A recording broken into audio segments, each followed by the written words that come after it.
Hello, welcome to Revenant Reads. I'm Vin, and this is another edition of Fresh Red Kills.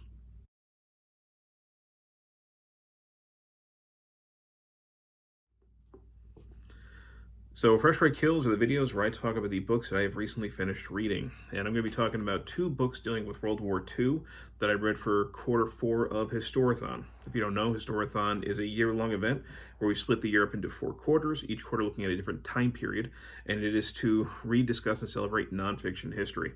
So, these were two that I picked for December. I guess I'll start with this one here. This is something I think most other people have read, are familiar with. It was newer to me, though. So we've got Stephen Ambrose's Band of Brothers, E Company, 506th Regiment, 101st Airborne, from Normandy to Hitler's Eagle's Nest. Now, I'm not somebody who generally gravitates towards military history all that much. Yes, history books about maybe World War II, but often looking at the more like social sides of things. So a straight up military history is not usually what I will initially grab. But the thing is, I really like the series Band of Brothers. I was incredibly impressed by it. I was late to getting to it because I didn't have HBO for a very long time. And I guess I had seen bits and pieces of it. But I finally watched it the whole way through about a year ago when I was sick, and I decided to just kind of lay on the couch and just binge watch and watch the series, and I was just totally captivated by it. And especially knowing that going into it, I knew that it was really acclaimed for how historically accurate it was. So for it to be that good and accurate, I was really blown away. And I've watched it another time since then. I showed it to my wife, and I knew that I needed to read the book. So I picked this up at a secondhand bookstore. So finally getting a copy. It's in decent shape. I knew that I had to read it. So I of course did, and and I was impressed. This was a lot of fun. It's fast paced. It's fascinating. It's a pretty amazing view to look at the conflict in Europe, to go through the training of these men, to go through Normandy, and then the terrible, winter in Bastogne, and all the way up through, said Hitler's Eagle's Nest, and even Hermann Goering's wine cellar. It's pretty amazing to see their perspective, what they went through, what they saw, what they accomplished, and how many of them were there for the entire time, and the toll that it took on them. All of it is really well done. It's fast-paced, it's easy to follow, you see all these different perspectives. It's certainly a very celebratory work about these guys. I mean, this is not like an unbiased look. I mean, this is to really highlight these men and to celebrate them. So it's a very, I guess you could say, biased view of what happened in this conflict. Not that you could ever depict the Nazis as good. I'm just saying that what you're going to get here is unalloyed patriotism when it comes to the discussion of these men. And it's fascinating. I love hearing the remarks from the men. Most of them were still alive by this point when Ambrose was doing his research. I think this was originally published in the early 90s.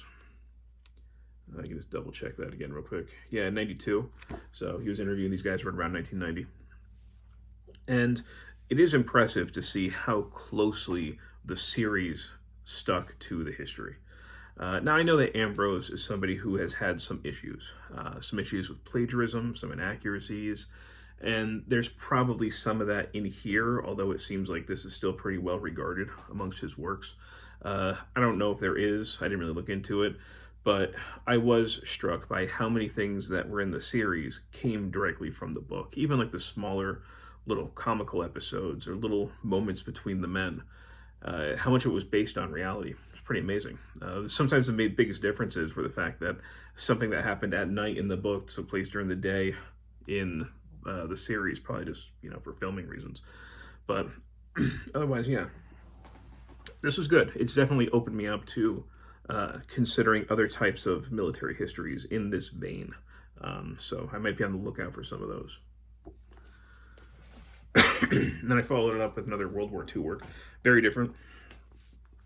So this is Svetlana Alexievich's The Unwomanly Face of War, an oral history of women in World War II. Winner of the Nobel Prize in Literature.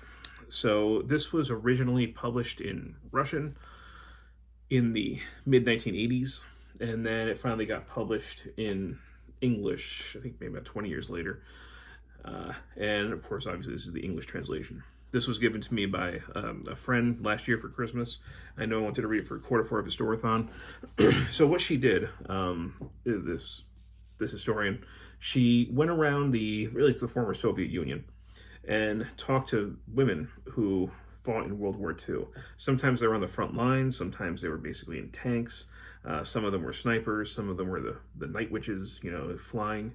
And some of them were laundresses, or they were nurses, they were medics. So the whole wide range of female experience in World War II is really covered in here. And most of it is, she went around and she basically took turn on the tape recorder and let the people talk. And sometimes it was more easy than other times to get the real truth.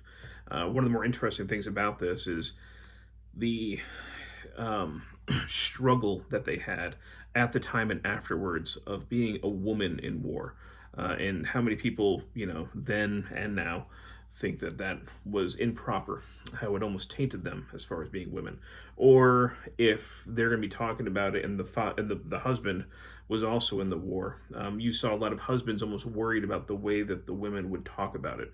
The men tended to speak of war in terms of strategy and heroics, and the women would focus more, it seems, according to this, on the more emotional memories. And it seemed like a lot of the men were worried that this type of approach would taint the memory of the victory. So many of them seem to see history as a tool for creating patriots and creating pride in the nation, rather than actually getting to an unbiased truth, which is what she's trying to get to. She's trying to get to what was it like, not what it's supposed to be like, but what was it actually like for these women. And how many of them even, they would talk about so many horrific things that they had seen, but you see them uncomfortably. You can almost feel it in the way that when you read it, how they are uncomfortable talking about menstruation. They won't come out and just say what it is. They have to hint at it. They'll talk about people with their eyes gouged out. But when it came to menstruation, they all of a sudden get kind of shy about it. So it's a very interesting dynamic when we see gender being discussed in war, and at least, this generation's perspective on things.